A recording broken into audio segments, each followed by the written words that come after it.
জয় হিন্দ, জয় ভারত বন্ধুরা। তোমরা রয়েছো ডিফেন্স লাভার চ্যানেল। দেখো, তোমরা যারা এসএসসি জিডি কনস্টেবল ক্যান্ডিডেট রয়েছো, তোমরা অবশ্যই আজকের এই ভিডিওটা ওয়াচ করবে। তোমাদের সামনে 27 তারিখ থেকে পরীক্ষা রয়েছে। আমি তোমাদেরকে 13টা টপিক বলবো। খুব বেশি হলে 10 থেকে 15 মিনিট তোমরা টাইম স্পেন্ড করো। 60 থেকে 8টা প্রশ্ন কমন পেয়ে যাবে। দেখো, এডিকুইটি আমার মানে কি বলবো, অনেক আগে থেকে ক্লাসটা আনার কথা ছিল, বাট কি বলবো, সময়ের অভাবের জন্য আনতে পারলাম না। কিন্তু শেষ মুহূর্তে আমি তোমাদের গাইড করে দিয়ে যাচ্ছি। মানে এডিকুইটি সব থেকে বেশি, একটা কথায় বলতে গেলে যে এডিকুইটি রিসেন্টলি পরীক্ষাতে এডিকুইটি যারা যতগুলো প্রশ্ন করা হয়েছে, যেসব পরীক্ষাগুলো কন্ডাক্ট করা হয়েছে, সব থেকে বেশি যেই চ্যাপ্টারগুলো ফোকাস করা হয়েছে কি না স্যার, সেই চ্যাপ্টারগুলোই আমি তোমাদেরকে আজকের এই ভিডিওর মাধ্যমে আমি প্রেজেন্টেশন করার চেষ্টা করব। আমি ডেফিনেটলি বলে দিতে পারি স্যার, এটা মেডিসিনের থেকেও বেশি কাজ হবে। যারা এই কটা চ্যাপ্টার করে যাও, বেশি না, তুমি দিনে 15 থেকে 20টা মিনিট টাইম স্পেন্ড করো, তুমি একবারে ডেফিনেটলি 7 থেকে 8টা প্রশ্ন তুমি কমন পেয়ে যাবে। চলো, একটা করে প্রশ্ন, টপিক এবং সমস্ত কিছু আমরা জানবো স্যার। খুবই গুরুত্বপূর্ণ, ঠিক আছে? আর আমি তোমাদেরকে এই যে টপিকগুলো ডিসকাশন করছি, এটার ক্লাস স্যার কিন্তু আমি করাবো, অবশ্যই ক্লাস করাবো। বেশি সময় নিয়ে করাবো না স্যার, হয়তো 2টো ক্লাস কিংবা 3টে ক্লাসে ম্যারাথনের মাধ্যমে কিন্তু আমি শেষ করে দেবো, ঠিক আছে? কারণ আমারও হাতে বিশেষ করে সময় কম, অগ্নিবীর নিয়ে ব্যস্ত রয়েছি। দেখো, মোস্ট ইম্পর্টেন্ট টপিকের মধ্যে দেখো স্যার, এই যে আমি টপিকগুলো বলছি, এগুলো কিন্তু কেউ ছাড়বে না। পারলে খাতায় লিখে লিখে তোমরা যদি পারো অন্য কোথাও থেকেও তোমরা সুযোগ পেলে কিন্তু করে নাও, কিন্তু অবশ্যই করে যাও।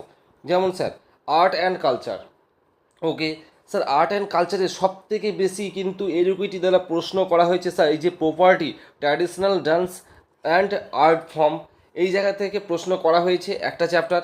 তারপরে হচ্ছে স্যার টেম্পল আর্কিটেকচার, আরেকটা স্যার টপিক, যেটা হচ্ছে মিউজিক্যাল ইনস্ট্রুমেন্ট।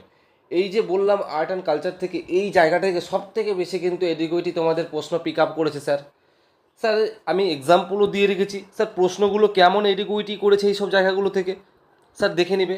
যেমন, তামিলনাড়ুর কোন ঐতিহ্যবাহী পুতুল নৃত্য রামায়ণ এবং মহাভারতের দৃশ্য উপস্থাপন করে?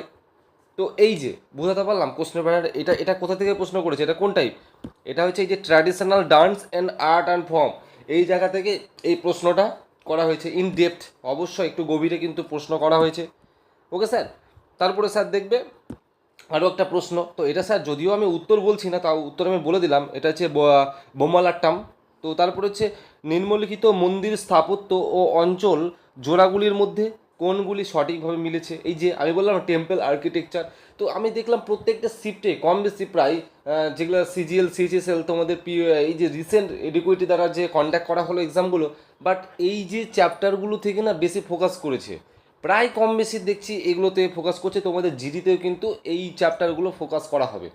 ভালো করে এবারে ঝাড়া স্যার পড়ে মুখস্থ করে চলে যাও। হ্যাঁ, শেষ মুহূর্তে কিন্তু এই আমার একটা ভিডিও তোমার কিন্তু ওষুধের থেকে বেশি কিন্তু হেল্প করে দিয়ে যাবে। দেখো স্যার, তো এটা সঠিক উত্তর যদিও কলিঙ্গ, কলিঙ্গ তামিলনাড়ুতে নয়, এই কলিঙ্গ উড়িষ্যার হবে। তো আর্কিটেকচার এগুলো খুব গুরুত্বপূর্ণ। তারপরে আরও একটা প্রশ্ন দেখবে স্যার, স্যার বলছে বেংবাং একটি মিজো ঐতিহ্যবাহী বাদ্যযন্ত্র, এটা কোন যন্ত্রের সাহায্যে, মানে যন্ত্রের সঙ্গে সাদৃশ্যপূর্ণ? দেখেছো প্রশ্নের প্যাটার্নটা একবার খেয়াল করো স্যার, ঠিক আছে? প্রশ্নের প্যাটার্ন কিন্তু একটু অন্যরকম। তো এটা হচ্ছে জাইলোফোন। তো এই টাইপের প্রশ্ন কিন্তু তোমাদের আসবে স্যার প্রথমত। তারপরে স্যার ফোকাস করবে UNESCO world heritage site sir. Sir, UNESCO world heritage site থেকে কীরকম প্রশ্ন স্যার? একটু গভীরে প্রশ্ন আসছে। অবশ্যই আমি তোমাদের যখন ক্লাসটা করাবো না ম্যারাথন ক্লাস স্যার, তখন কিন্তু আমি এটা কভার করার চেষ্টা করব, বাট তোমরা পারলে অন্য কোথাও থেকে করতে থাকো স্যার। আর আমি যতগুলো ক্লাস করাবো স্যার, প্রত্যেকটার আমি টেলিগ্রামে আমি আমার ক্লাসের লিঙ্ক কিন্তু আমি পিডিএফটা দিয়ে দেবো, তাহলে তোমাদের তাড়াতাড়ি একটু রিভিশন করতে সুবিধা হবে স্যার। ওকে। তারপরে স্যার সেন্সাস 2011, স্যার এই চ্যাপ্টারটা থেকে প্রত্যেকটা শিফটে প্রত্যেকটা জায়গা থেকে এডুকেটিভ কোশ্চেন করেছে স্যার 2011 সেন্সাস থেকে। এবার এরকম ভেবো না যে কোন রাজ্যে জনঘনত্ব বেশি, কোন রাজ্যে কম, কোন রাজ্যে শিক্ষার হার বেশি, কোন রাজ্যে শিক্ষার হার কম, কতটা এইসব প্রশ্ন আসছে না স্যার। আগে বলেছি ইন ডেপথ, আমি একটা লিখে রেখেছি ডেপথ, অর্থাৎ গভীরে প্রশ্ন আসছে। তোমরা ধারণার বাইরে সেটা সেটা আমাদের মানে কি বলবো, এক্সাম্পল দিয়ে হয়তো একটা ছোট্ট এক্সাম্পল দিয়ে বোঝাচ্ছি। কোনো একটা রাজ্যের মহিলার 0 থেকে 6 বছর শিশুদের কোন রাজ্যে সব থেকে বেশি শিশু সংখ্যা কম রয়েছে বা বেশি রয়েছে, আরও ডেপ বা এরকম বলছে যে আমাদের যে 7 সিস্টার রয়েছে, সেভেন সিস্টার যে স্টেটগুলো রয়েছে তার মধ্যে সব থেকে বেশি শিক্ষিত জেলা, তার মধ্যে কম, মানে ডেপথে মানে ভালোই গভীরে প্রশ্ন আসছে। তো খুব কমই প্রশ্ন আসছে, রেয়ার প্রশ্ন যে ভারতের সব থেকে বেশি শিক্ষিত রাজ্য বা সব থেকে জনসংখ্যা কোথায় বেশি কম, এগুলো খুব রেয়ার কয়েকটা শিফট এসছে কিন্তু দেখলাম, কিন্তু বেশিরভাগ কিন্তু একটু ডেপথ এসছে। সুতরাং এই জিনিসটাকে একটু ভালো করে ফোকাস করবে, এখান থেকে প্রশ্ন তুমি কনফার্ম কমন পাবে। তারপরে sir producing first in the coffee in India, তো যাকে একটা কফি বলে এক্সাম্পল বলে আমি লিখে রেখেছি, অর্থাৎ প্রোডিউসিংয়ে ভারতের যে বিভিন্ন রয়েছে কে কোন স্থান অধিকার করে রয়েছে, এই জায়গা থেকে দেখো এই জায়গা থেকে প্রত্যেকটা শিফটে তো প্রশ্ন আসেনি, বাট আমি দেখলাম মোটামুটি 30% কভারেজ করেছে এই এই প্রশ্নটা। মানে পুরো আমি সেট যখন অ্যানালাইসিস করলাম তখন দেখলাম প্রায় 30% একটা প্রশ্ন বা একটা প্রশ্নের টাইপ যদি 30% আসে তাহলে কিন্তু সেই প্রশ্নটা তোমাদের জিডিতেও একটা প্রবাবিলিটি হয়ে যাচ্ছে স্যার। সুতরাং এটাকেও তোমরা কভার করার চেষ্টা করবে। তারপরে sir folk dance and classical dance, অবশ্যই ডেপথে প্রশ্ন আসছে স্যার। ফ্লক ডান্স এবং ক্লাসিক্যাল ডান্স এমনি তো হয়তো নর্মাল দিতেই পারে, তো নর্মাল যেমন আমি একটা বলি কথায় বলি, যেমন কালবেলিয়া ডান্স কোথাকার স্যার, হয়তো হঠাৎ এরকম একটা প্রশ্ন হয়তো তোমার কাছে অজানা হতে পারে। তো কালবেলিয়া ডান্স রাজস্থান, যারা প্রত্যেকে জানো। তো এবার কিছু ডেপথ আসছে, একটু গভীরে আসছে স্যার, কেমন ফ্লক ডান্স এবং ক্লাসিক্যাল ডান্স থেকে গভীরে প্রশ্ন আসছে, এক্সাম্পল দিয়ে রেখেছি স্যার। দেখো উড়িষ্যার সম্বলপুরে নোয়াখাই উৎসবের সময় নতুন ধান প্রথম কোন দেবীর উদ্দেশ্যে নিবেদন করা হয়? যদিও এটা ফেস্টিভ্যাল টাইপ হয়ে গেল, ডান্স বা ফ্লক ডান্সের মধ্যে আসছে না, বাট এটা আসছে কিন্তু ডান্সের মধ্যে, ঠিক আছে। তো এটা ফেস্টিভ্যালের মধ্যে যদিও পার্টের মধ্যে পড়লেও কিন্তু প্রশ্নের ডেপথ দেখেছো, আমরা সেই কেরালা কর্ণাটকের মোহিনীআট্টম, তারপরে কথাকলি, এইসবেই পড়ে রয়েছি। তো ওই ওনাম, তারপরে হচ্ছে পঙ্গাল, এই সবগুলো ওইগুলো নিয়ে পড়ে রয়েছি। কিন্তু উড়িষ্যারও সম্বলপুর, মানে অর্থাৎ তোমাকে আমি মানে বেশি ফোকাস করতে বলবো আমাদের এই উৎসবের ধান মানে বেশি যে কাটা হয়, এগুলো যে পালন করা হয়, তুমি সেভেন সিস্টারকে ফলো করো, সেখান থেকে বেশি প্রশ্ন এসছে। এবং আমাদের যে সাউথের যে কিছু রাজ্য রয়েছে যেমন কেরালা, তামিলনাড়ু, কর্ণাটক, এগুলোর কিন্তু একটু ফোকাস বেশি করবে। তো বুঝতে পেরেছো তো, মা সমলেশ্বরী যদিও এটার উত্তর। তো তারপরে দেখো ন্যাশনাল পার্ক অ্যান্ড স্যাংচুরি থেকে প্রশ্ন তোমাদের কিন্তু আসছে, কিন্তু এখান থেকে ডেপথ প্রশ্ন আসছে না, কিন্তু আসছে। তারপরে কনস্টিটিউশন থেকে তোমাদের কিন্তু ফান্ডামেন্টাল রাইট থেকে প্রশ্ন কনফার্ম কিন্তু আসছে, অর্থাৎ 14 থেকে 35 নম্বর যে আমাদের ফান্ডামেন্টাল রাইটস যে মেন মেন আর্টিকেলগুলো তোমাদের সেগুলো কিন্তু তোমরা পড়বে 14 থেকে 35 পর্যন্ত, মানে 14 থেকে 35টা ধারায় তোমরা পড়ে নেবে, ঠিক আছে, একবারে ঝাড়া মুখস্থ করে নেবে, একবারে ঝাড়া পুরো। তারপরে ডিপিএসপি স্যার, ডিপিএসপি তোমরা তাও স্যার 36 থেকে একবারে তোমাদের 51 নম্বর ধারা পর্যন্ত ঝাড়া মুখস্থ করে নাও স্যার, একবারে পুরো আমি বলে দিচ্ছি। তারপরে স্যার হচ্ছে সোর্স অফ কনস্টিটিউশন, মানে কোন কোন দেশ থেকে আমাদের সংবিধানগুলো বড় করা হয়েছে বা নেওয়া হয়েছে, সেই জিনিসগুলো কিন্তু তোমরা ভালো করে পড়ে নাও, এই জায়গা থেকে প্রশ্ন আসছে। স্যার যোজনা, স্যার যোজনা, স্যার যোজনা থেকে হয়তো এরকমভাবে প্রশ্ন আসছে না স্যার, যে যোজনা বলছে, যে যোজনা বলে দিল যে সাপোজ ধরুন একটা অন্নপূর্ণ যোজনা নিয়ে আমি একটা এক্সাম্পল থ্রো করছি স্যার। স্যার অন্নপূর্ণ যোজনা কত সালে হয়েছে এরকম প্রশ্ন নয় স্যার, অন্নপূর্ণ যোজনা তারপরে বলবে এর লক্ষ্য কী, বা স্যার এরকমই প্রশ্ন ডাইরেক্ট বলছে যে কোনো একটা লক্ষ্যটাকে আগে বলে দিল, এই যে পুরো কন্ডিশন যে লক্ষ্যটা বললো, যে কন্ডিশনটা বললো প্রশ্নের মধ্যে, এটা কোন যোজনার আওতায় আসছে, এইভাবে কিন্তু প্রশ্ন আসছে। তোমাদের কোনো রকম সাল এরকম কিন্তু প্রশ্ন কিন্তু আসছে না। সুতরাং এই যোজনা বিশেষ করে ফোকাস করো সেন্ট্রালের উপরে, ওকে, সেন্ট্রালের উপরে কিন্তু এটা বিশেষ করে ফোকাস করে, এবং স্পেসিফিক কিছু তোমাদের রিসেন্ট 3 মাসে যে কোনো রাজ্যের মধ্যে ভাইটাল কোনো যদি যোজনা লোগো হয়ে থাকে তো সেটাকে কিন্তু পড়ে ফেলো স্যার, ওকে। তারপরে কেম আন্ডার হুইচ মিনিস্ট্রি, তো তারপরে কিছু প্রশ্ন আসছে যে কোন কোন মিনিস্ট্রির আন্ডারে আসছে, সাপোজ কিছু একটা প্রশ্ন করলো, তারপরে বললো যে এটা কোন মিনিস্ট্রির আন্ডারে আসছে, হ্যাঁ, যেমন মিনিস্ট্রি অফ ডিফেন্স, তারপরে বলতে পারে স্যার মিনিস্ট্রি অফ মাইনিং, তারপরে স্যার বলতে মিনিস্ট্রি অফ ওয়াটার ওয়ে, মানে কোনো একটা প্রশ্ন করছে তো কোন মিনিস্ট্রির আন্ডারে আসছে, তো যেটা যেটা যেই মিনিস্ট্রির আন্ডারে আসছে, যেমন ডিফেন্স কি মিনিস্ট্রির আন্ডারে আসে স্যার, স্যার মিনিস্ট্রি অফ ডিফেন্সের আন্ডারে আসে।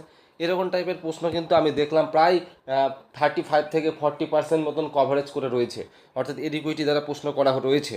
তো দীর্ঘ অনেক অ্যানালাইসিস করার পর কিন্তু আমি তোমাদের সামনে স্যার প্রেজেন্টেশন করছি। তো অবশ্যই কিন্তু তোমরা কি করবে স্যার, লাইক অবশ্যই করবে, কারণ এগুলো খুব পরিশ্রম করতে হয়। স্যার স্পোর্টস, স্যার স্পোর্টস থেকে খেলা খেলাধুলা থেকে স্যার রুলস অ্যান্ড ইকুইপমেন্ট এইটার উপর ফোকাস করবে স্যার। রুলস অ্যান্ড ইকুইপমেন্ট এই যে স্পেসিফিক যে একটা টপিক রয়েছে এটার উপর ফোকাস করো। কোড অ্যান্ড ডাইমেনশনের উপর ফোকাস করো স্পোর্টসের। তারপর হচ্ছে শেপ অফ বল, বলের শেপটার উপর ফোকাস করো স্যার। রুলস অ্যান্ড টার্মিনোলজি এটার উপর ফোকাস করো স্যার। সব থেকে বেশি স্পোর্টসের মধ্যে যদি কোনো প্রায় শুধু অনলি স্পোর্টস থেকে যদি প্রশ্ন আসে স্যার 90% প্রশ্ন, 90% প্রশ্ন স্যার কভারেজ করেছে এই স্পোর্টসের। এই যে আমি কটা টপিক বললাম, একটা দুটো তিনটে চারটে টপিক, এই জায়গা থেকে কিন্তু কভারেজ করে রয়েছে স্যার। কী জিনিস বুঝলাম না তো স্যার? স্যার অবশ্যই আমি এক্সাম্পল আমি তোমাদের সাহায্যে বোঝানোর চেষ্টা করব। এক্সাম্পল কী কথা, এগুলো পিওয়াইকি থেকেই আমি তোমাদের সাথে তুলে নিয়ে বোঝানোর চেষ্টা করছি, মানে কীরকম প্রশ্নের টাইপটাও আসছে। যেমন স্যার দেখো স্যার, প্রথমে রুলস অ্যান্ড ইকুইপমেন্ট থেকে একটা প্রশ্ন পিক আপ করেছি। যেমন দেখো স্যার, জুডো খেলায় ব্যবহৃত প্ল্যাটফর্ম যেটা সাধারণত কোন আকৃতির হয়? জুডো খেলায় যে প্ল্যাটফর্ম যেটা হচ্ছে টাটামি সাধারণত কোন আকৃতির হয়? প্রশ্নের জাস্ট প্যাটার্নটা একটু লক্ষ্য করো। তারপরে দেখো স্যার, তারপরে প্রশ্ন হচ্ছে তারপরে প্রশ্নের টাইপটা হচ্ছে স্যার যেটা হচ্ছে code and dimension. Code and dimension অর্থাৎ কোন খেলার কি কোর্টের নাম আসতে পারে স্যার? মানে কোর্টের তো নাম নয় স্যার, কোন খেলার কি খেলার যে প্লেগ্রাউন্ডের নাম কিংবা তার ডাইমেনশনটা, এই রিলেটেড কিন্তু স্যার প্রশ্ন আসছে। ওকে, তারপরে স্যার দেখুন, যেমন একটা প্রশ্ন উদাহরণ দিয়ে রেখেছি স্যার, ব্যাডমিন্টনের সিঙ্গেল কোর্টের প্রস্থ কত? অর্থাৎ ব্যাডমিন্টন যেই জায়গাটা খেলি তার প্রস্থটা কত, দৈর্ঘ্যটা কত? তো এই রিলেটেড প্রশ্ন, বা ব্যাডমিন্টন যেই জায়গাটা খেলি তার নাম কি স্যার, এই রিলেটেড প্রশ্ন কিন্তু একাধিকবার এসেছে। তারপরে এবার যেটা বললাম যে শেপ অফ বল, বলের যে আকৃতিটা কেমন, যেমন দেখো প্রশ্ন বাস্কেট বলে ব্যবহৃত বলের আকৃতি কেমন হওয়া উচিত স্যার? তো এখানে দেখে প্রশ্ন আচ্ছা এগুলো উত্তর আমি বলছি না, না এটা 5.8 মিটার। তো উত্তর আমি প্রশ্ন তোমাদেরকে বোঝানোর চেষ্টা করছি স্যার, যখন আমি করাবো তো অবশ্যই বলবো। তো এটা কিন্তু গোলাকার উত্তর হবে। তারপরে স্যার আবার একটা তুমি প্রশ্ন দেখো যে বাস্কেটবল খেলায় রিবাউন্ড কয় প্রকার? দেখেছো স্যার? এই যে এইটা কী টাইপের মধ্যে পড়ছে স্যার? এই যে আমি বললাম না sir rules and terminology, rules and terminology থেকেও আমি দেখছি যে স্পোর্টস থেকে প্রায় দেখছি একাধিক শিফটে প্রশ্ন করে দিয়েছে। মানে এসএসসির মানে যে অ্যাডোকুইটির কোশ্চেনের প্যাটার্নটা কিন্তু কতটা যে ডেপথ, যে স্ট্র্যাটেজিকে, সেটা কিন্তু আমি তোমাদেরকে বোঝাতে পারছি ভিডিওর মাধ্যমে। কিন্তু তোমরা এমনি হয়তো ইতিহাস ভূগোল তোমরা পড়ো না কেন স্যার, তোমরা এমনি নর্মাল প্রশ্ন তো অবশ্যই পাবে। দেখো মানে যতগুলো প্রশ্ন থাকে সবগুলোই তো স্ট্র্যাটেজিকে থাকে না, সেখানে কিছু ভূগোল থাকে, ইতিহাস থাকে, সেগুলো যেগুলো তোমরা ক্লাস পড়েছো বা এতদিন থেকে তোমরা যে জ্ঞানটা অ্যাচিভ করে রেখেছো, তো সেটাকে তোমরা অ্যাপ্লাই করবে পরীক্ষার হলে। বাট এখন স্যার আমি যেগুলো বলছি সেগুলোকে একটু পারলে খুব তাড়াতাড়ি কভারেজ করার চেষ্টা করো স্যার। ওকে, তারপরে স্যার তারপরে তো এটা রিবাউন্ড কিন্তু আমাদের অফেন্সিভ আর ডিফেন্সিভ, বাস্কেটবল খেলায় দুটো আমাদের রিবাউন্ড হয়ে থাকে স্যার, একটা অফেন্সিভ একটা ডিফেন্সিভ, দুটো হয়ে থাকে স্যার। ওকে, তারপরে স্যার টাইগার রিজার্ভ থেকে, স্যার টাইগার রিজার্ভ থেকে কিন্তু নর্মালি কিন্তু প্রশ্ন আসছে, বেশি কিন্তু ডেপথ ঢুকছে না স্যার। যেমন আমরাবাদ টাইগার রিজার্ভ কোন রাজ্যে অবস্থিত, তো এরকম কিন্তু বেসিক, তো এটা তেলেঙ্গানা রাজ্যে অবস্থিত, বেসিক কোশ্চেন টাইগার রিজার্ভ থেকে। তো যতগুলো টাইগার রিজার্ভ রয়েছে, শেষ টাইগার রিজার্ভ যে 58 মাধবগড় বা মাধব টাইগার রিজার্ভ, তো সেটা কিন্তু এখানে শেষ। তো সেই পর্যন্ত তোমরা একটু পড়বে। ওকে, বিশেষ করে তোমরা টাইগার রিজার্ভে বেশি ফোর্স দিবে স্যার, আমি বলে দিচ্ছি ছত্তিশগড়। স্যার ছত্তিশগড়, মধ্যপ্রদেশ, স্পেসিফিক আমি কয়েকটা রাজ্যের নাম বলছি, ছত্তিশগড়, মধ্যপ্রদেশ, উত্তরাখণ্ড, এই জায়গা থেকে কিন্তু বেশিরভাগ প্রশ্ন এসেছে। আমি যখন অ্যানালাইসিসটা করছিলাম আমি জাস্ট দেখলাম। Sir current affairs, sir current অ্যাফেয়ার্সে দেখো অনেক কারেন্ট অ্যাফেয়ার্স রয়েছে স্যার, কিন্তু সব থেকে বেশি এডোকুইটি যে কারেন্ট অ্যাফেয়ার্সের টপিকগুলো পিক আপ করেছে না স্যার, সেইগুলোই আমি জাস্ট বলছি। যেমন দেখো স্যার সায়েন্স অ্যান্ড টেকনোলজি এই চ্যাপ্টার থেকে কিন্তু পিক করেছে স্যার। তারপরে ডিফেন্স অ্যান্ড সিকিউরিটি থেকে পিক করেছে, স্পেস টেকনোলজি থেকে, environment and ecology, sir sports যে আমাদের প্যানোরামা রয়েছে সেই জায়গা থেকেও কিন্তু পিক করেছে স্যার, সেন্ট্রাল গভর্নমেন্ট স্কিম থেকেও কিন্তু পিক করেছে প্রশ্ন। তারপরে হচ্ছে ইন্ডেক্স অ্যান্ড রিপোর্ট থেকে, major operation, sir joint military exercise, sir appointment, এই জায়গাগুলো কিন্তু বেশি বেশি পিক করেছে স্যার। আর কি কোনো নেই? আরও তো রয়েছে স্যার, তো সেগুলো আমি ডিসকাস করলাম না, তার মানে কি সেই জায়গাগুলো থেকে কম প্রশ্ন পিক করেছে, এই জায়গাগুলো থেকে সব থেকে বেশি কারেন্ট অ্যাফেয়ার্সের পিক করেছে। তো এরও ম্যারাথন ক্লাস আমি একটা ওয়ান স্লটেই করিয়ে দেবো স্যার। স্যার ইকোনমিক্স থেকে স্যার পড়বে তোমরা হচ্ছে ব্যাঙ্কিং সিস্টেম আর 5 ইয়ার প্ল্যান। স্যার ইকোনমিক্স থেকে প্রশ্ন খুব রেয়ার এসেছে, বাট এবার তোমাদের জিডি তো এসএসসি জিডিতে ইকোনমিক্সের প্রশ্ন সব থেকে বেশি আসে। তো তোমরা ব্যাঙ্কিং সিস্টেম আর 5 ইয়ার প্ল্যান এই দুটোকে গিলে খেয়ে যাও। তোমাদের মোটামুটি যদি ইকোনমিক্স থেকে 3 থেকে 4টে প্রশ্ন থাকে না স্যার, তো এই চ্যাপ্টার থেকেই কিন্তু থাকবে। সুতরাং তোমাদেরকে এটা ভালো করে গিলে খেতে হবে। তো আমি যতটা এই যে টপিক বললাম 13টা টপিক, এটাকে তোমরা যদি পরীক্ষার আগে ভালো করে রেডি করে দিতে পারো, আমি ডেফিনেটলি বলতে পারি স্যার যে 7 থেকে 8টা প্রশ্ন কিন্তু কমন কিন্তু স্যার পেয়ে যাবে। বাকিটা স্যার তোমরা যা নলেজ তোমরা যে গ্যাদার করেছো সেটা বা অর্জন করেছো সেটা কিন্তু পরীক্ষার হলে অ্যাপ্লাই হবে। তো আমি আশা করছি বোঝাতে পারলাম। ক্লাস আমি কাল থেকে শুরু করে দেবো। তো এই পর্যন্ত। জয় হিন্দ, সবাই সুস্থ থেকো, ভালো থেকো।